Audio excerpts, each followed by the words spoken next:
Halo sahabat Upscape dan sahabat Asbidan, perkenalkan saya Mona Melisa, salah satu tutor Upscape Indonesia.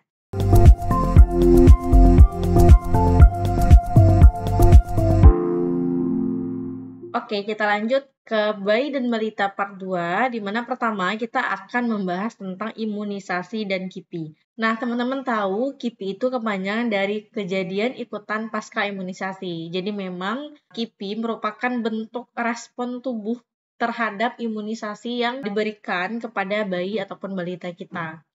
Nah, di sini di layar terlihat ya teman-teman, ini merupakan imunisasi yang dianjurkan oleh Ikatan Dokter Anak Indonesia, di mana imunisasi ini merupakan imunisasi dari umur 0 sampai 18 tahun ya teman-teman. Jadi di sini mungkin cukup banyak dari imunisasi biasanya, karena memang ini rekomendasi ID ya, bukan berdasarkan buku KIA. Nah, di sini ada hepatitis B, polio, BCG, DPT, HIV, PCV, rotavirus, influenza, sampai HPV, tiroid, hepatitis A. Ya, jadi di sini berbagai macam imunisasi yang dianjurkan oleh ID. Namun memang tidak semuanya ya yang dianjurkan ini disubsidi oleh pemerintah. Dalam arti kata tidak menjadi program wajib, sehingga jika pun kita sebagai keluarga mampu untuk melakukan imunisasi, silahkan untuk mengimunisasi. Selanjutnya ini merupakan tabel yang bisa teman-teman lihat di buku KIA ya terkait imunisasi yang wajib bagi bayi dan balita ya.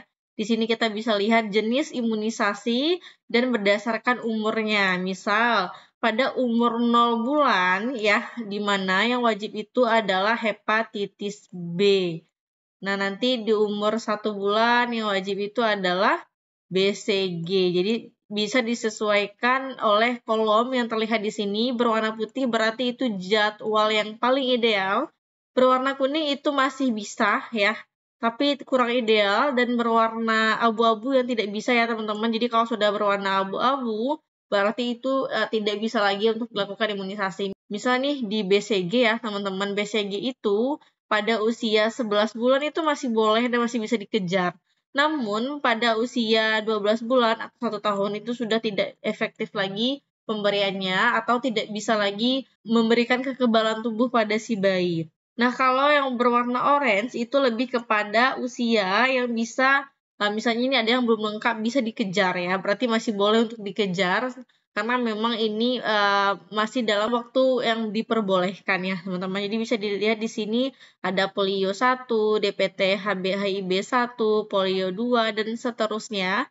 Bisa teman-teman baca, dan memang nanti di soal UKOM biasanya akan diketahui misalnya umurnya berapa, lalu diberi imunisasi apa, sehingga teman-teman memang wajib untuk mengetahui setiap imunisasi itu umur berapa yang ideal untuk diberikan. Selanjutnya yang kita bahas tentang KIPI tadi ya. Jadi KIPI adalah reaksi tubuh pasien yang tidak diinginkan atau respon tubuh terhadap kejadian imunisasi ya, pasca imunisasinya. Nah, kejadian ini berbeda-beda ya pada setiap orang karena respon tubuh setiap orang juga pasti akan berbeda-beda. Gejala efeknya itu mulai dari yang ringan hingga serius ya, seperti adanya alergi parah, atau mungkin kalau yang ringannya seperti demam, ya, lalu batuk, nyeri kemerahan di tempat imunisasi. Nah, itu kan masih ringan. Namun kalau misalnya dia udah parah berarti udah kayak demam tinggi, alerginya yang sangat parah ya. Dan KIPI sebenarnya bisa diobati dengan sesuai apa keluhan yang diberikan. Misalnya kalau dia demam tinggi berarti kita berikan anti demam. Nah, di sini teman-teman bisa lihat juga selain tadi ya, di sini lebih jelas tabelnya apa saja jenis vaksin dan kapan diberikan. Misalnya saat lahir itu kita berikan hepatitis B atau HB0 sebanyak 1 dosis, kita injeksi. Biasanya KIPI-nya itu seperti nyeri, kemerahan, bengkak pada ya tempat yang disuntik. Lalu pada 1 bulan kita berikan yang namanya BCG, polio 1, dan PCV. Nah, ini juga diberikan 1 dosis injeksi, gunanya untuk mencegah penyakit TBC tentunya, dan biasanya KIPI-nya nyeri pada tempat disuntik, sakit kepala, membengkakkan kelenjar yang terdapat di ketiak. Di sini juga ada polio oral, OPV itu polio yang diberikan secara oral, biasanya jarang ada KIPI. Lalu PCV itu untuk imunisasi pneumonia. ya, kipinya seperti kemerahan, bengkak, nyeri. Jadi hampir-hampir sama sebenarnya untuk kipi dari setiap vaksin ini. Nah, selanjutnya pada usia 2 bulan kita berikan DPT-HB HIB1, polio 2, dan PCV 2. Lalu pada 3 bulan DPT-HB HIB2, ada polio 3. Lalu pada 4 bulan itu ada DPT-HB HIB 3, polio 4, IPV 1 ya. Jadi memang kalau usia 4 bulan itu selain adanya oral polio yang diberikan secara oral, pada usia ini juga diberikan polio secara injeksi, teman-teman. Lalu pada 9 bulan itu ada campak atau rubella dan PCV 3. Selanjutnya pada usia 18 bulan campak lagi ya, dosis kedua. Lalu DPT-HB HIB 4 ya. Dan nanti ada lagi di kelas 1 SD, di mana itu ada campak lagi dan DT, yaitu difteri dan tetanus.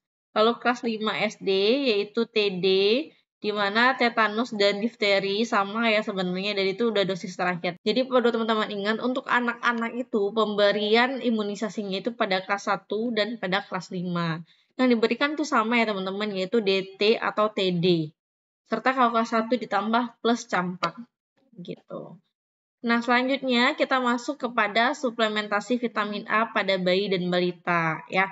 Di vitamin A ini kan memang salah satu vitamin yang dianjurkan atau sudah menjadi program pemerintah. Biasanya bulan vitamin A itu pada bulan Februari dan Agustus.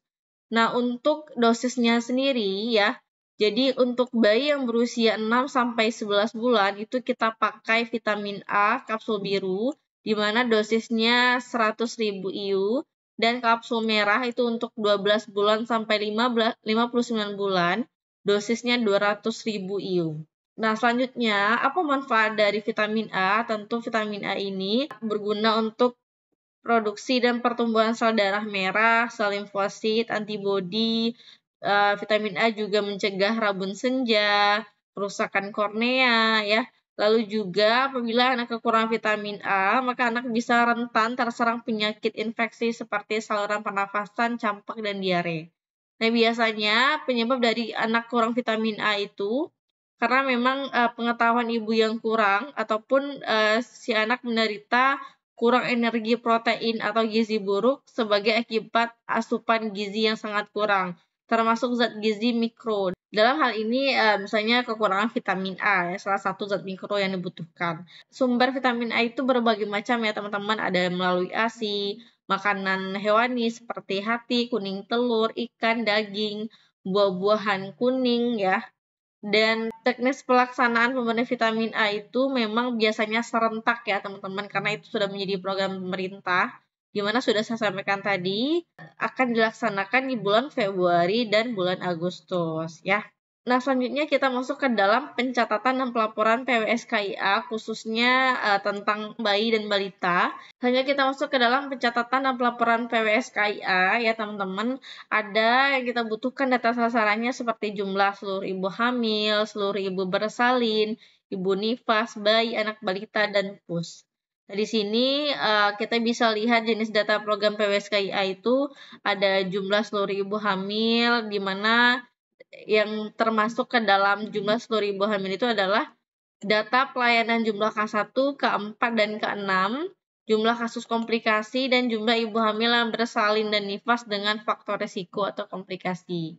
Lalu kalau ibu bersalin berarti jumlah persalinan yang ditolong oleh nakes, jumlah ibu nifas yang dilayani 3 kali oleh tenaga kesehatan, jumlah seluruh bayi yaitu berupa data jumlah neonatus yang mendapatkan pelayanan pada umur 6 sampai 48 jam, jumlah neonatus yang mendapatkan pelayanan kesehatan lengkap, jumlah neonatus dengan komplikasi yang ditangani, serta jumlah bayi 29 hari, 12 bulan yang mendapatkan pelayanan kesehatan sedikitnya 4 kali. Lalu jumlah seluruh anak balita, di mana meliputi jumlah anak balita 12 sampai 59 bulan yang mendapatkan pelayanan kesehatan sedikitnya 8 kali, lalu jumlah anak balita sakit yang mendapatkan pelayanan kesehatan sesuai standar. Dan yang terakhir jumlah seluruh PUS, di mana kita bisa lihat melalui jumlah peserta KB aktif. Nah, ini data pelayanan untuk bayi dan balita itu yang tadi saya sampaikan, adanya jumlah neonatus dengan komplikasi yang ditangani, jumlah bayi yang mendapatkan pelayanan kesehatan di usia 29 hari sampai dengan 11 atau 12 bulan sedikitnya harus 4 kali, jumlah anak balita yang mendapatkan pelayanan kesehatan, jumlah balita sakit ya. Data sasaran berasal dari perkiraan jumlah sasaran yang dihitung berdasarkan rumus ya. Jadi berdasarkan data tersebut, bidan desa kalau misalnya di sana masih banyak dukun, berarti bersama dukun bersalin atau bayi dan keadaan melakukan pendataan dan pencatatan sasaran di wilayah kerjanya. Nah, di sini biasanya data pelayanan berasal dari pertama ada register ibu, register kohor bayi, register kohor anak balita, serta register kohor KB. Nah, itulah video pembelajaran tentang bayi dan balita part 2. Jangan lupa like, comment, and subscribe YouTube Upscape Indonesia. Sampai ketemu lagi.